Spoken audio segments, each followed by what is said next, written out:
salam. Iya, iya. Bu, perkenalkan. Iya. Nah, Kau aja kan belum tambah bayarannya. Assalamualaikum. Ramle ya.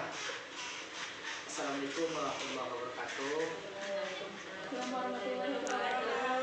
Kami mahasiswa dan mahasiswi Teknik Pertanian semester 4 melakukan observasi, bimbingan dan konseling di SMA Negeri Seturambah bersama Ibu Eka Yulianti sebagai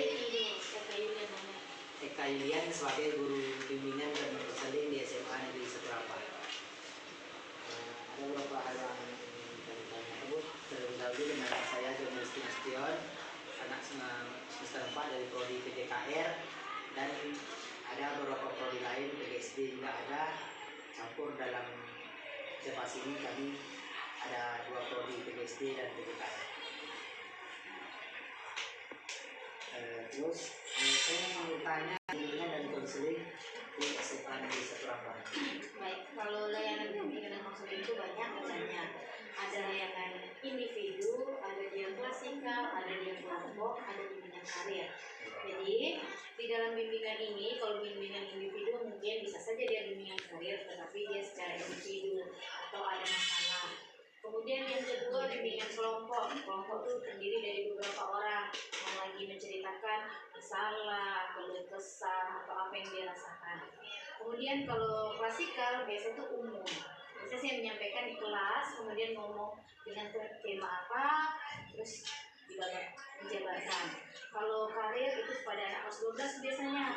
Kalau anak kelas 12 nanti bimbingan karirnya itu sama saya. Contohnya nanti saya Bu nilainya begini-begini, cocoknya di jurusan apa, saya pengen jurusan ini, cocok apa enggak.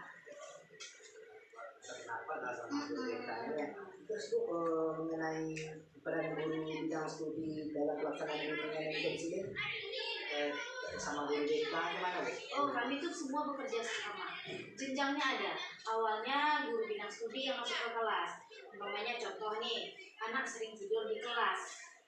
Sudah sering dibangunkan tapi belum menunjukkan hasil, kemudian diingatkan lagi sama guru bidang studi. Setelah itu tidak bisa masih melakukan hal yang sama, itu naik sedikit ke wali kelas. Setelah wali kelas itu tidak rampung juga dalam masalah yang sama, baru ke BK. Setelah BK kemudian belum terselesaikan atau ada beberapa observasi yang kami lakukan, kami akan melakukan kerjasama dengan wakil siswa. Kalau ini Bu, mengenai bagaimana persepsi siswa SMA Negeri Seturambah ini terhadap BK itu sendiri di sekolah ini? Kalau mungkin baru masuk kan orang punya mindset nih, guru BK ini menegangkan, guru BK ini cerewet atau banyak macam lah yang mereka pikirkan. Itu karena belum ketemu bagaimana guru BK. Kan ada beberapa yang menganggap guru BK itu udah takut kali masuk ruang BK nih. Ketika masuk ruang BK, mereka berpikir itu masuk buku hitam. Mereka berpikir mereka berbuat kesalahan. Tidak. Masuk ruang BK ini kalau menurut saya sih surga, dimana kita merasakan kenyamanan. Kemudian anak kalau biasanya sudah ketemu guru BK sekali pasti dia merasakan, karena di BK itu tidak ada yang menghakimi, tidak ada yang dipaksakan. Dia mau cerita silakan cerita. Tidak, kami punya kotak di depan, itu namanya kotak curhat. Mereka boleh curhat apa saja, mengenai apa saja, tentang diri kah, tentang hidupnya, tentang orang tuanya, tanpa menuliskan nama.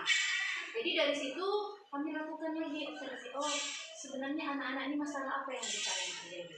Kita kan mencari penyebabnya, bukan masalah yang hari ini. Setelah itu baru kami diskusikan dengan orang tua, kemudian dengan kepala sekolah. Nanti akan dicarikan akan dicarikan jalan keluarnya. Kalau manajemen bimbingan dan konseling seperti pelaksanaan dan penyerahan bimbingan konseling di sekolah SMA Negeri Seturambah itu bisa diperintahkan bagaimana? Maksudnya manajemen seperti apa? Manajemen perencanaan program bimbingan konseling ke depannya. Oh, kami ada program secara per semesternya itu ada. Kemudian tahunannya ada.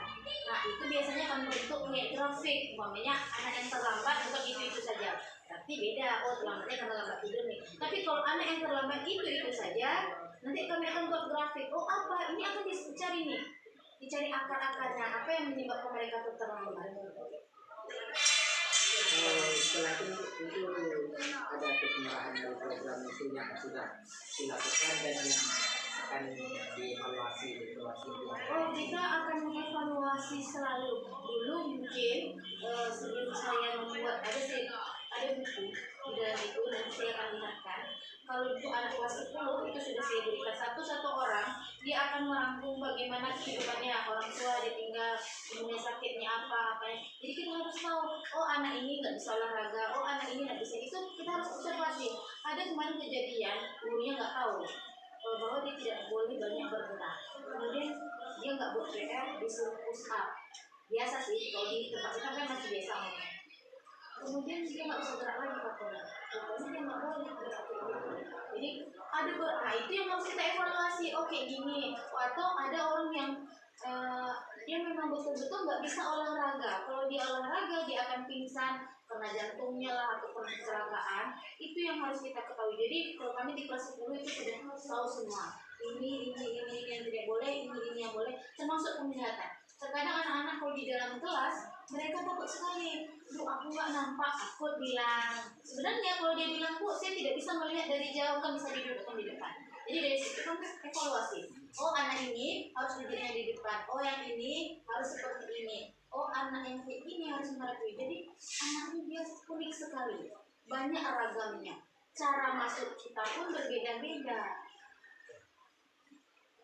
Terus lalu ini kami mengucapkan terima kasih kepada Ibu Pimpinan Presiden Desa Sekarang telah menerima kami mahasiswa semester 4 Prodi Kemistrian dan KKR. Saya ucapkan kepada Ibu terima kasih.